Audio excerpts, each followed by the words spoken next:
अस्सलाम वालेकुम students. Building block of the nation, क्या हाल है? ठीक ठाक है, उम्मीद है सब खैरियत से होंगे बेटो। हम लोगों ने मुख्तलिफ सीरीज स्टार्ट की हुई हैं केमिस्ट्री की, बायोलॉजी, फिजिक्स, मैथमेटिक्स टॉपिक्स के हवाले से। जो भी टॉपिक्स हमारे हो रहे हैं, आप लोगों को जो है वो जो भी चीज़ें समझ नहीं आती आप उसको लास्ट बेटा क्लियर किया करें और हमारे साथ जुड़े रहें। ठीक है बेटा, welcome to the online platform of fast institute degree. बेटा मेरा नाम है मोहम्मद अफजल।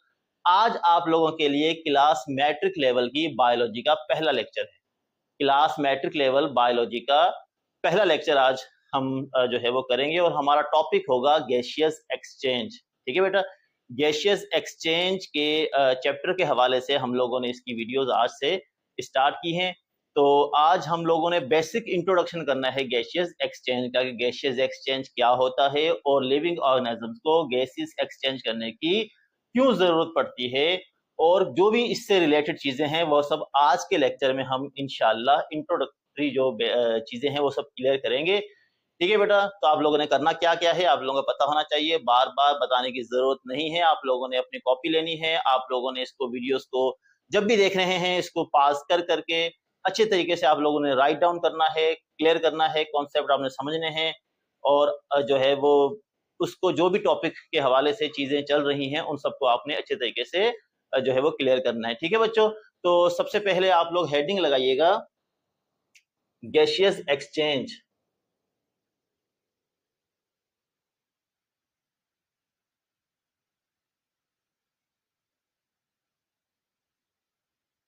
गैसियस एक्सचेंज, ठीक है बेटा, क्लास मैट्रिक लेवल की बायोलॉजी का गैसियस एक्सचेंज का पहला लेक्चर। ठीक है बेटा, गैसियस एक्सचेंज की सीरीज चलेंगी, gaseous exchange 1, gaseous exchange 2, gaseous exchange 3 वगैरह वगैरह मुख्तलिफ इसके अंदर जुड़े हुए टॉपिक्स हम लोग सब क्लियर करेंगे। आप लोगों को जितने भी मिसकॉन्सेप्शन होंगे वो सब क्लियर होंगे। बस आप लोगों ने अच्छे तरीके से फोकस करना है अपनी स्टडी पर। टाइम निकालें, जरूर निकालें, थोड़ा निकालें, बहुत निकालें, लेकिन निकालें सही। गैसियस एक्सचेंज का सबसे पहले हम लोग इंट्रोडक्शन करते हैं कि गैसियस एक्सचेंज है क्या। देखो बेटो, आप लोगों को ये जो है ना, आपको नाम से शो हो रहा है कि गैसियस एक्सचेंज मतलब कुछ गैसेस हैं जो हम उनको एक्सचेंज करेंगे, लिविंग ऑर्गेनिजम्स एक्सचेंज करेंगे। ठीक है, यानी कुछ गैसेस हैं उनको लिविंग ऑर्गेनिजम्स एक्सचेंज करेंगे।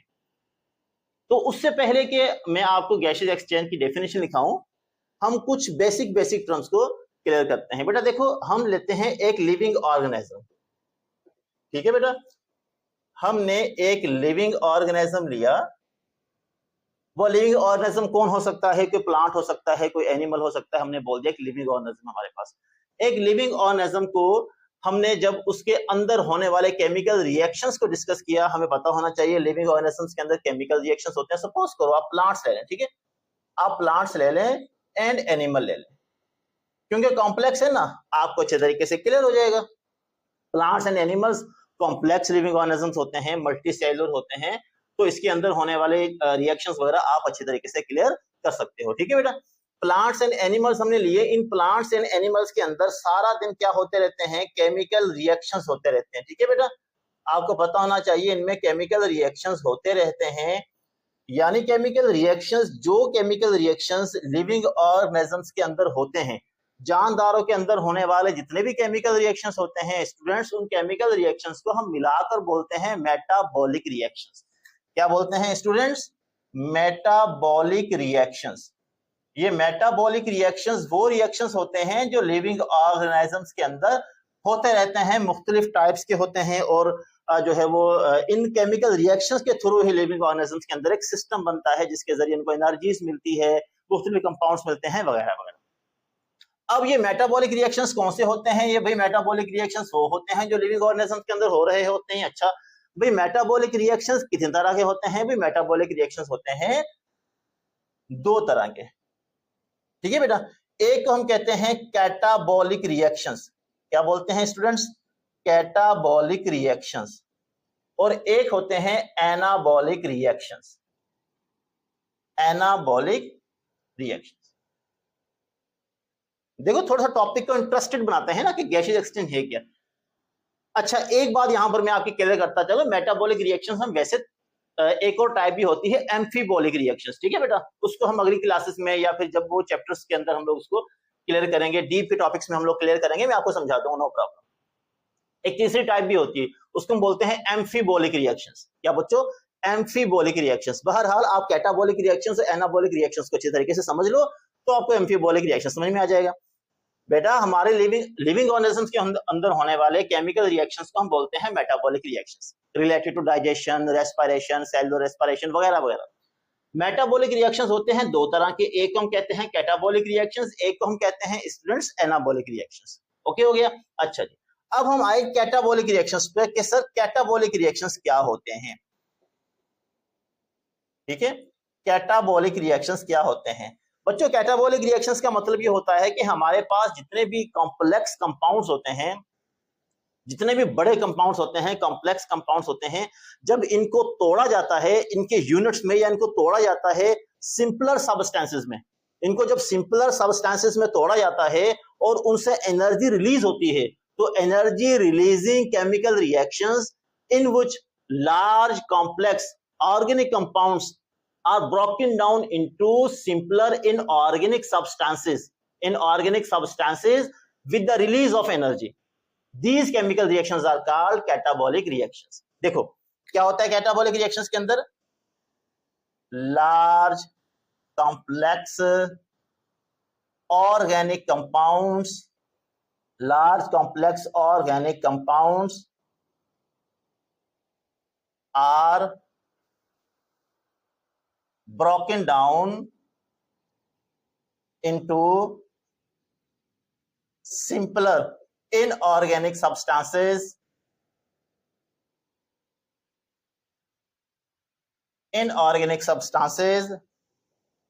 with the release of energy या liberation of energy या with the release of energies या energy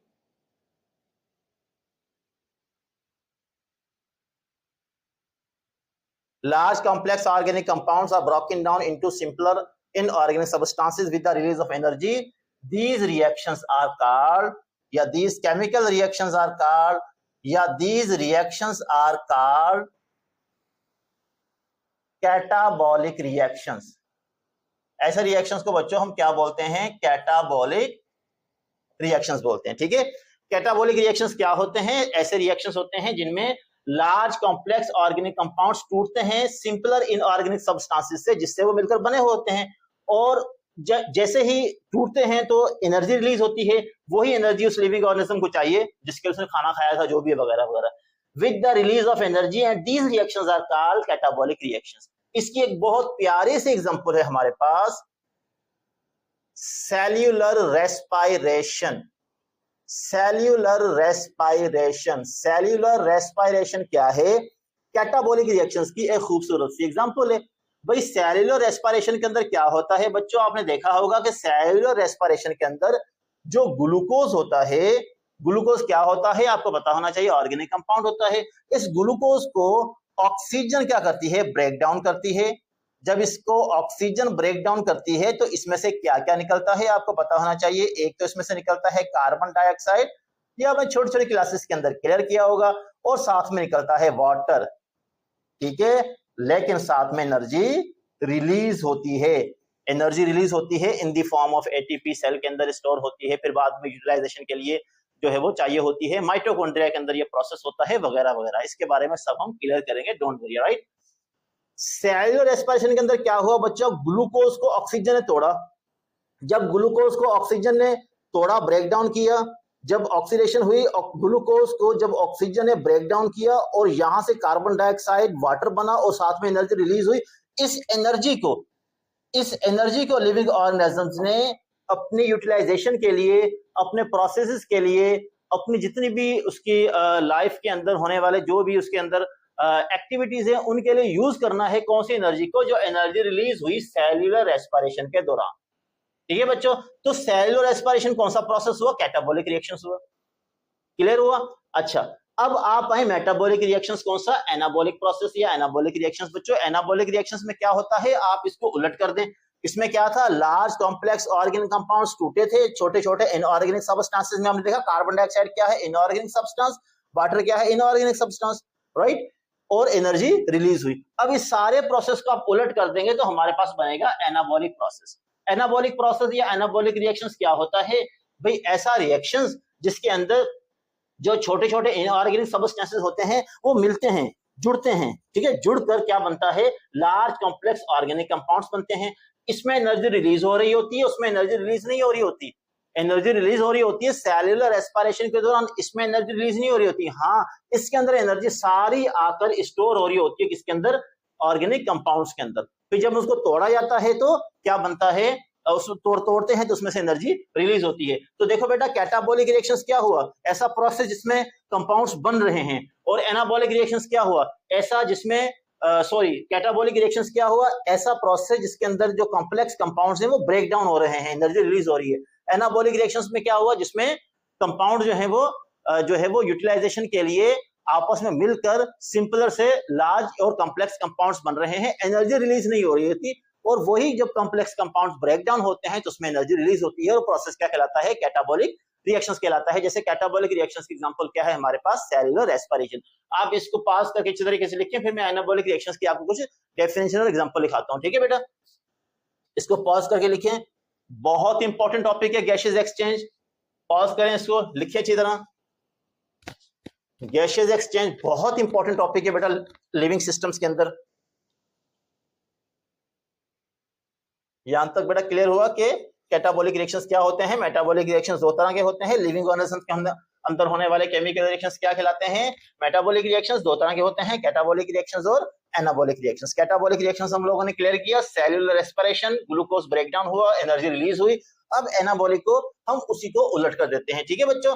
तो एनाबॉलिक रिएक्शंस की यहां से हम लोग एनाबॉलिक रिएक्शंस की आप लोग बेटा हेडिंग लगाओ, एनाबॉलिक रिएक्शंस।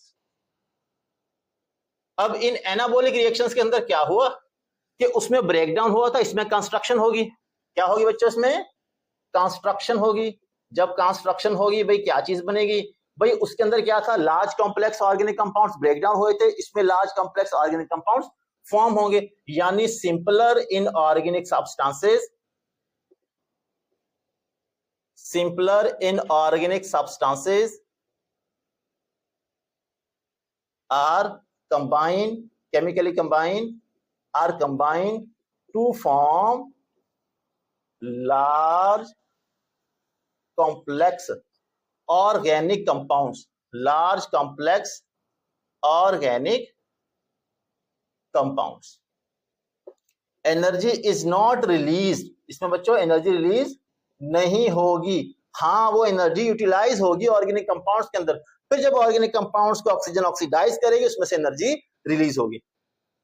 कैटाबॉलिक रिएक्शंस के अंदर एनर्जी इज नॉट रिलीज। जब बेटा इसमें एनर्जी रिलीज नहीं हुई, ऐसे प्रोसेस को हमने बोल दिया एनाबॉलिक रिएक्शंस। इसमें क्या हुआ, सिंपलर सब्सटेंसेस मिलकर लार्ज सब्सटेंसेस बने, कंस्ट्रक्शन प्रोसेस कहलाया, ठीक है बच्चों। एनर्जी इसमें रिलीज नहीं हुई। एक खूबसूरत सी एग्जांपल इसकी होती है फोटोसिंथेसिस। एक खूबसूरत सी एग्जांपल इसकी होती है बच्चों फोटोसिंथेसिस। कि बेटा फोटोसिंथेसिस के अंदर क्या होता है, आपने देखा जो हमने लास्ट टाइम इक्वेशन लिखी थी, आप उसको ऑपोजिट कर दे, उसी को उलट कर दे। बेटा आप क्या करो, यहां से कार्बन डाइऑक्साइड लो, कार्बन डाइऑक्साइड को लेकर उसके साथ क्या जोड़ दो, आप वाटर जोड़ दो, तो यहां से क्या क्या बन जाएगा, ग्लूकोज बन जाएगा और ऑक्सीजन, ठीक है बच्चों। ये जो रिएक्शन है आपके सामने, ये जो इक्वेशन लिखी है मैंने, केमिकल इक्वेशन लिखी है इसकी, ये केमिकल इक्वेशन किस चीज की है, फोटोसिंथेसिस की। किस चीज की, फोटोसिंथेसिस की। कौन सी प्रोसेस की, फोटोसिंथेसिस की। गौर से देखिएगा, कार्बन डाइऑक्साइड और वाटर दोनों इनऑर्गेनिक आपस में जुड़े, क्या बना, ग्लूकोज, जो क्या है ऑर्गेनिक कंपाउंड, और साथ में क्या बना, ऑक्सीजन। लेकिन याद रखिएगा इसमें एनर्जी रिलीज नहीं हुई। हाँ, वो एनर्जी तब रिलीज होगी जब ऑक्सीजन ग्लूकोज को ब्रेक डाउन करेगी, ऑक्सीडाइज करेगी, तो एनर्जी रिलीज होगी, ठीक है बच्चों। इस रिएक्शन को हम कहते हैं कौन सा रिएक्शन, फोटोसिंथेसिस। और ये जो फोटोसिंथेसिस है, ये बच्चों कौन से रिएक्शन की एग्जांपल है, लिविंग ऑर्गेनिजम्स के अंदर होने वाले एनाबॉलिक रिएक्शन की एग्जांपल है। किसकी, एनाबॉलिक रिएक्शन की एग्जांपल। चलिए भाई, इतनी बात आप लोगों को क्लियर हुई। मेटाबॉलिक रिएक्शंस लिविंग ऑर्गेनिजम्स के अंदर होते हैं। दो तरह की मेन टाइप्स हैं, कौन कौन सी, कैटाबोलिक रिएक्शंस और एनाबॉलिक रिएक्शंस। कैटाबॉलिक रिएक्शंस की एग्जांपल देखी हमने, cellular respiration, large complex organic compounds टूटे, इन ऑर्गेनिक सब्सटेंसेस के अंदर एनर्जी रिलीज हुई। क्लियर हो गया, example cellular respiration. Anabolic reactions में क्या हुआ, सिंपलर इनऑर्गेनिक सब्सटेंसेस बने, मिलने के बाद लार्ज कॉम्प्लेक्स ऑर्गेनिक कंपाउंड बना, एनर्जी रिलीज नहीं हुई, और इस प्रोसेस को हमने बोल दिया एनाबॉलिक रिएक्शंस, यानी एग्जांपल फोटोसिंथेसिस। क्लियर है। अच्छा बेटा, अब थोड़ा सा दिमाग लड़ाएं कि लिविंग ऑर्गेनिजम्स को, चाहे वो प्लांट्स हो चाहे वो एनिमल्स हो, राइट, मेटाबॉलिक रिएक्शंस तो चाहिए। अब सपोज करो प्लांट्स ले लें, आपको याद है एनिमल्स फोटोसिंथेसिस नहीं करते, लेकिन प्लांट फोटोसिंथेसिस भी करता है। अगर आप प्लांट के एग्जांपल लें तो प्लांट्स के अंदर फोटोसिंथेसिस तब होगी जब आपको पता होना चाहिए कार्बन डाइऑक्साइड होगी। जरा गौर से देखिए, ठीक है बेटा, कार्बन डाइऑक्साइड होगी तो प्लांट्स क्या करेंगे, फोटोसिंथेसिस कर सकते हैं। और जब भाई फोटोसिंथेसिस होगी तो क्या जनरेट होगी, ऑक्सीजन। क्या जनरेट होगी, ऑक्सीजन जनरेट होगी। जब ऑक्सीजन जनरेट होगी तो ये ऑक्सीजन जो फोटोसिंथेसिस कर रही है, कार्बन डाइऑक्साइड फोटोसिंथेसिस करने के बाद वाटर से जब ऑक्सीजन रिलीज कर रही है, ये ऑक्सीजन जब लिविंग ऑर्गेनिजम्स यानी प्लांट्स ये वाले ऑक्सीजन रिलीज करते हैं, तो ऑक्सीजन को कौन यूटिलाइज कर रहा है, एनिमल्स। जब एनिमल्स ऑक्सीजन को यूटिलाइज कर रहे हैं तो कौन से प्रोसेस में इस्तेमाल कर रहे हैं, सेल्यूलर रेस्पिरेशन के अंदर इस्तेमाल कर रहे हैं। प्लांट्स भी सेल्यूलर रेस्पिरेशन कर रहा है, एनिमल भी सेल्यूलर रेस्पिरेशन कर रहे हैं। एनिमल्स और प्लांट्स को दोनों को दो गैसेस लाजमी चाहिए इन प्रोसेस के लिए। देखें मैं आपको यहां पर क्लियर करता हूं, ठीक है बेटा, इसको आप लिखें, पॉज करके लिखें अच्छी तरह, इसको पॉज करके बेटा अच्छी तरह लिखें, एनाबॉलिक रिएक्शंस और कैटाबॉलिक रिएक्शंस दोनों।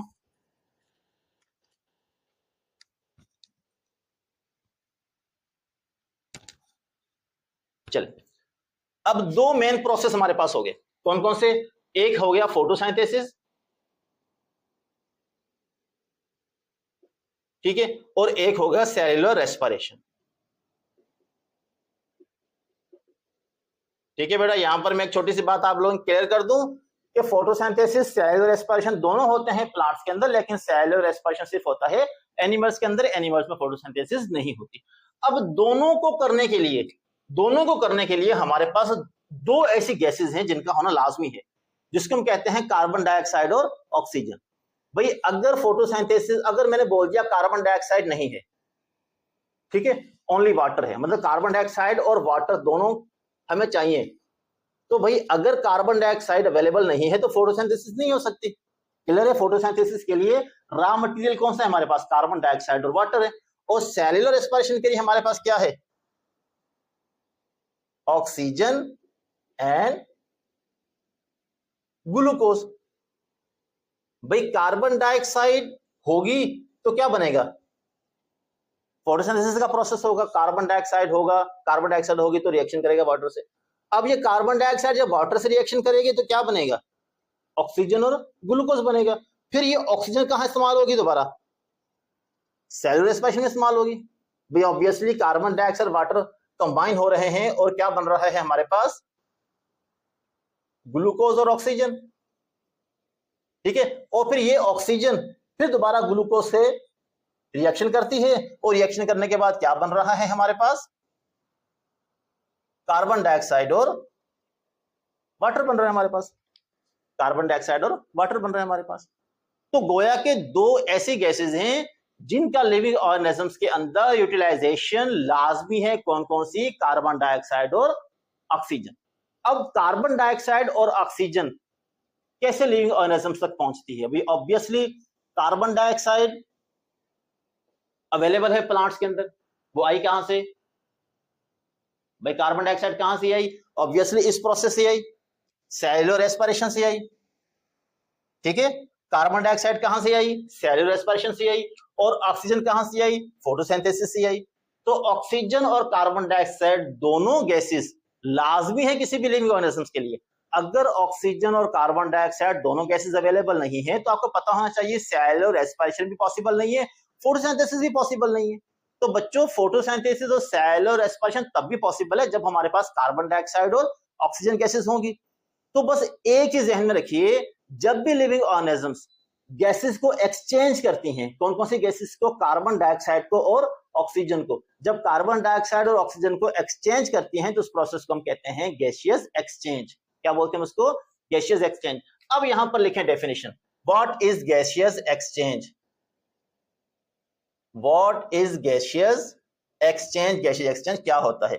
अब यहां से हम लोग इसकी लिखते हैं definition, taking in of oxygen and giving out of taking in of oxygen and giving out of carbon dioxide is known as gaseous exchange। अच्छा बच्चों, एक चीज ध्यान में रखिएगा कि हम ऐसे भी कह सकते हैं taking in and giving out of air.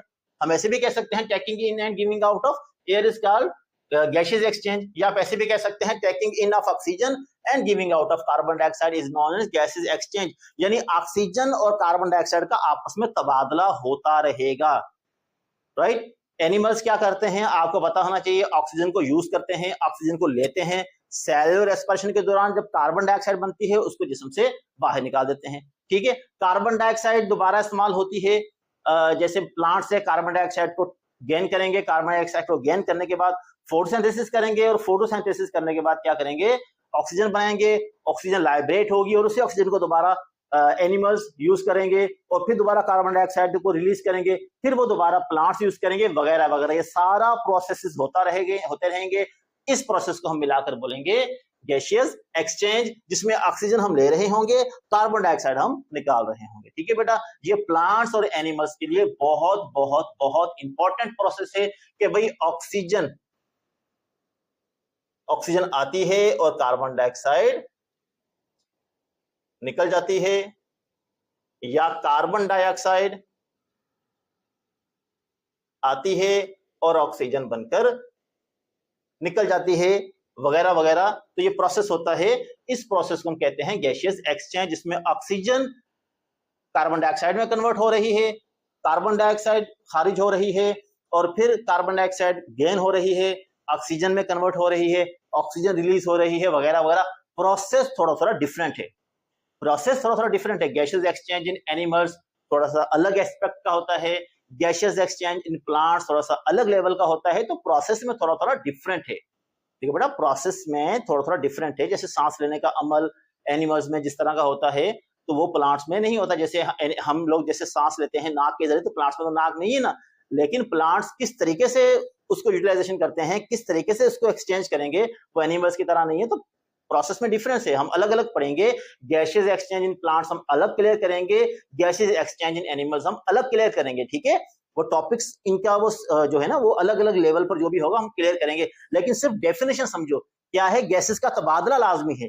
Oxygen आ रही हो, भाई गेट बंद हो गए, अगर भाई प्लांट्स में गेट बंद हो गए, कार्बन डाइऑक्साइड बाहर से आ नहीं रही, मुझे बताओ कार्बन डाइऑक्साइड आ ही नहीं रही, प्लांट्स फोटोसिंथेसिस कैसे करेंगे भाई?